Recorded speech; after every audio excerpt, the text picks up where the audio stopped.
What's up, gamers? Welcome to the last apprentice boss of the Darkest Dungeon 1 boss's walkthrough on Bloodmoon difficulty. We're going to kill the sonorous prophet Sunis, but first we need to camp. Let's do so. A moment of respite. A chance to steel oneself We against want the to coming prevent the horrors. nighttime ambush. We want tactics for dodge, very important for this boss. And we also want prey for some protection. Those are the important buffs to have. The way is lit. The path is clear. Let's open We this. require only the Oh, strength to lovely, follow it. 175 gold. What I always wanted. Now, again, I don't have the comp that I would like to. Packs laden The with reason loot is that are often low on supplies. I am at now week 33 or something, week 33, 34, so my roster has progressed a lot. I am now doing veteran missions mostly, so I delayed coming here a little bit because I wanted to wait for the trinket rewards to be better. But yeah, for the most part the comp is fine.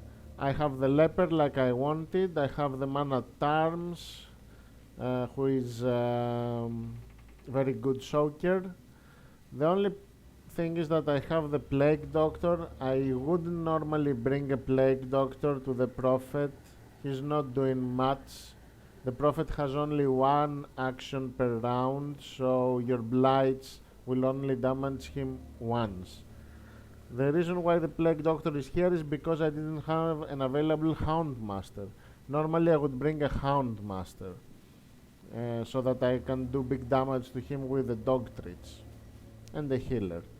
Okay, let's check the trinkets. The healer has double healing trinkets as always. The plague doctor has a speed trinket and the hit point trinket plus dodge.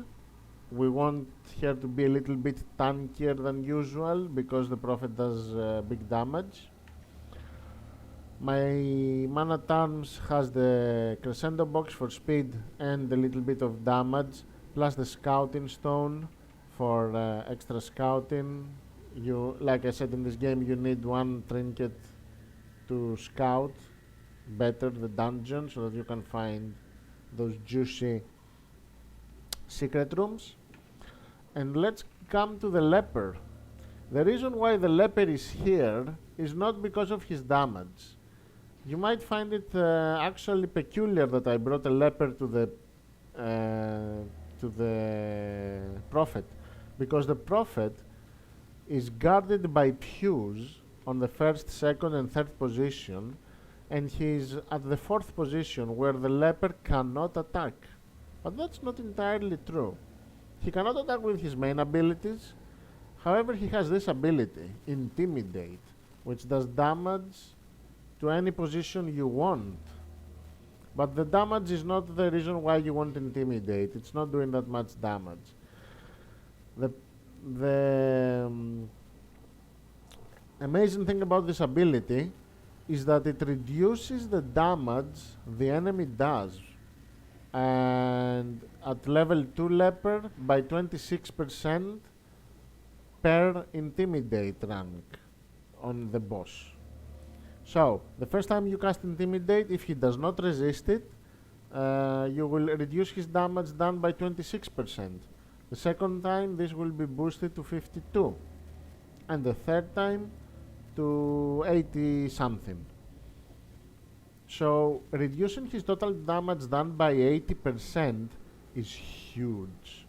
It's like immensely high.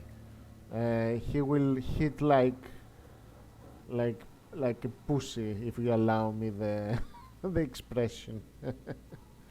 So the trinkets that I gave the leper is the focus ring as always for his abilities to be accurate, and the debuff amulet, which increases our debuff skill chance by 30%. This means that the boss will resist our intimidate less and less, and usually he will not resist it at all. Usually when I have the debuff amulet equipped, he does not resist it at all. So let's start this boss fight and see how it goes. Like I said, if I had the Houndmaster I would be happier, but we'll go with this. And there he is. Hides there, behind the pews, spouting his mindless drivel. So nothing that we can do with the Plague Doctor other than using Plague Grenade to blight him. Let's use our first Intimidate, and there we go, we debuffed him with 26 damage done less. Some damage from the Vestal, and the Man-at-Arms will guard someone. Let's see, who has the lowest hit points? 34, 38. Let's guard the Vestal then.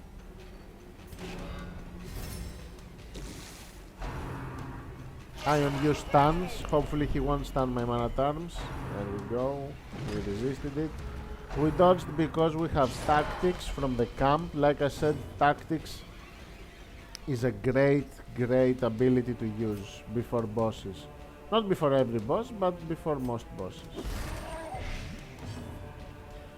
Here, even if we guard the Plague Doctor, we will not soak the damage because the Man-at-Arms is marked as well. So let's use Retribution on the Pew.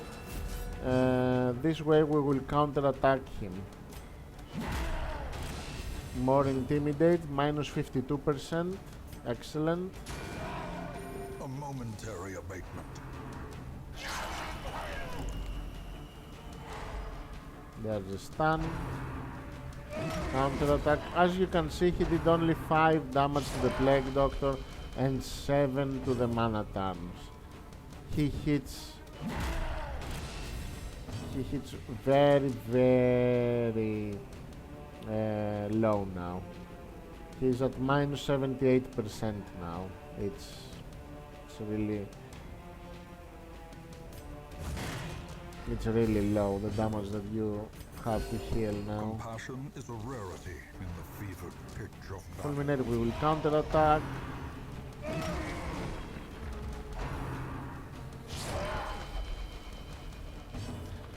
If you do not do this, if you do not do Intimidate, what happens? His Rabble of Ruin hits for like 40 or 50 damage, I think. It's a lot. It's a lot of damage. You have to somehow soak it. And coming with only one Man-at-Arms, you will not have reliable soaking because sometimes he puts the mark on 2 allies instead of 1. So the Man-at-Arms is not able to soak all the time. You have to have another plan. Maybe burn him down before his damage is out, not healable by the Vestal. That can happen as well. But I prefer to have a leper here. You can also bring an occultist. I do not recruit occultists because they're a good class, don't get me wrong. It's just that I make my roster depending on which classes I'm gonna bring to the Darkest Dungeons, and there are 4 in total, so you need 16 heroes minimum for the Darkest Dungeons. And I have a strategy for every Darkest Dungeon, and that strategy does not involve an occultist in either dungeon, so I don't recruit occultists. They are only useful for a couple of bosses. For this boss, the Sonorous Prophet, and for the Swine Prince or Swine King later. For the same reason as you bring a leper. If you bring a leper and an occultist, you debuff him so much with reduced damage that his rabble hits for 1 or 2 hit points of damage. You basically trivialize the fight. You make it really, really easy. Inspiration and improvement.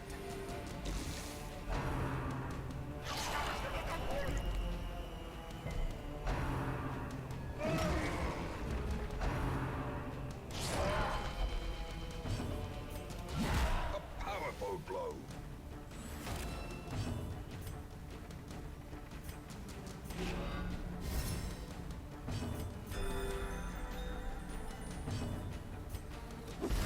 If I had the Houndmaster, he would have been dead by now, for sure.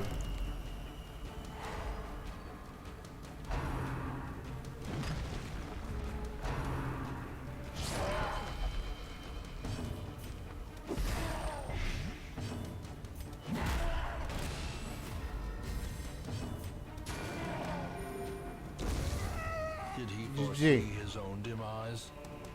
I care not, so long as he remains dead.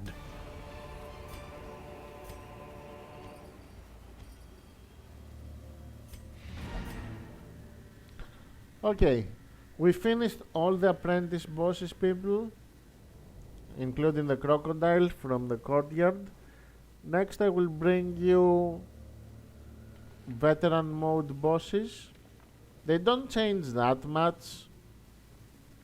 They have like an ability, an extra ability or something, and more hit points, more damage, etc, etc. So yeah, next video, veteran mode bosses. So see you then. Have fun in your playthroughs, people.